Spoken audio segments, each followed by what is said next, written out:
All right, well, we'll jump right to it, and thank you for being here. It's obviously our last press conference of the year. We've had a pretty good year. Certainly appreciate the momentum, the partnerships that we have been able to develop this year, and news folks that have came to the last media briefing of the year. Wish I could give you a little inside baseball, but Megan is telling me no, so maybe you and I will talk afterwards without Megan around. So there's obviously a number of achievements that we're most proud of. One of them that we want to talk about today is transit. And, as I mentioned, 2017 was a great year for jobs, for some quality of life initiatives. But the Q line was one of our biggest success stories. Summer ridership of the Q line grew over 1,300% increase. 1,300% increase. To put that into some different numbers, we went from 4,000 riders a year to over 50,000 riders a year. So the program was a big success. Another part of our transit program that we're proud of and what we hope to continue to build on is the program that we teamed with USD 259 to better serve their families and children. And so the program was designed to increase safety and mobility for our school children, and here to talk about it today is Nate Hinkle, our Senior Communications Specialist with Transit. And so I think Nate brought a video, and we'll let you share a little bit about the success story. Okay. Thank you, Nate. Thank you, Mayor. Hi, good morning. Nate Hinkle with Transit. And as the Mayor was mentioning, over the summer we met with USD 259 officials and found out that one of the largest reasons for absenteeism with school students was the lack of transportation options. And between the school and transit, we decided that we wanted to do something to change that.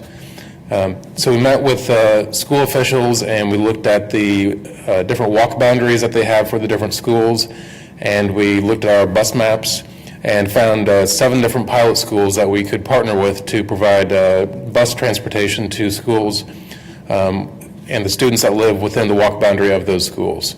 It was a great success the first semester. For the first semester we had over 3,400 rides, averaging about 42 student riders per day. We're going to continue again this semester. We've got passes for $20 monthly pass, $80 for the semester. It's an excellent way for students to get to school, whether they have bus transportation or not. It's eligible to everybody. It lets them stay out of the cold. We've got free Wi-Fi on the bus. It's a safe place to be. And earlier this month, we met up with one of our riders, Caitlin. She's a rider that goes to one of the schools, and got her thoughts on the program and to see what she has to say.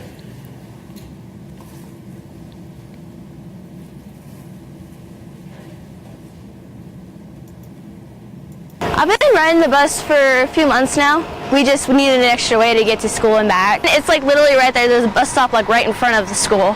We normally buy like monthly passes. Don't they only cost like 20 bucks? So we just use the pass and stick it on the back of my ID.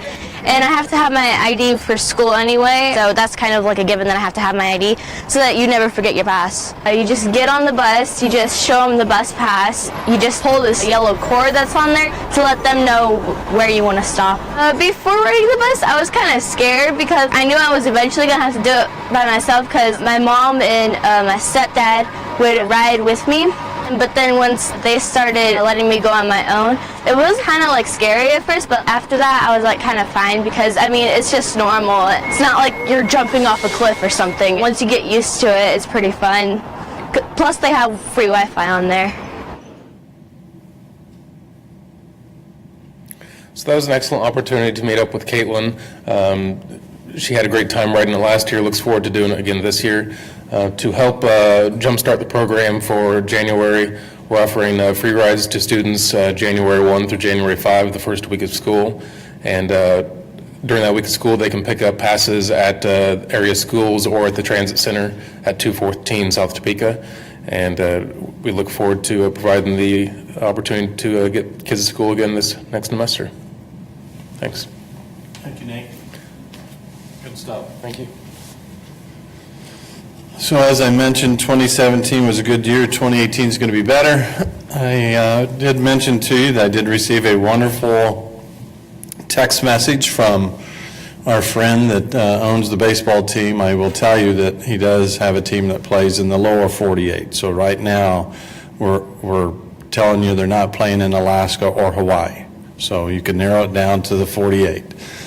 But great guy. His message, obviously, sent to me was looking forward to 2018. So we will put all of that together soon. The other thing that we'll be doing early in 2018, I'll be naming a committee to look at the Century 2 Performing Arts Center. And that committee will begin their work here very soon at the first of the year. We should be able to name that committee maybe within a week or so, rounding up the final names on that list, and then their work will start along with some other work that we're looking at in the community to better understand what the community's wants and needs are for this community to have even a better Wichita thriving community. And so looking forward to a great 2018, and we appreciate you all being here. Any other questions that you might have? Do you have an updated timetable on an announcement for a baseball team? So we're not sure on that timetable, other than it could be any time. I mean, that's literally working through the final phase of that. But I thought the best news was getting a nice little greeting from the team owner saying 2018 is going to be a great year. And so it's as promising as I could hope for at this point. I do have a question about the transit and as it relates to school kids. Came out a couple of weeks ago that the school district was receiving funds that it may not have been eligible for by the state. They're probably going to have to try to find some additional funds.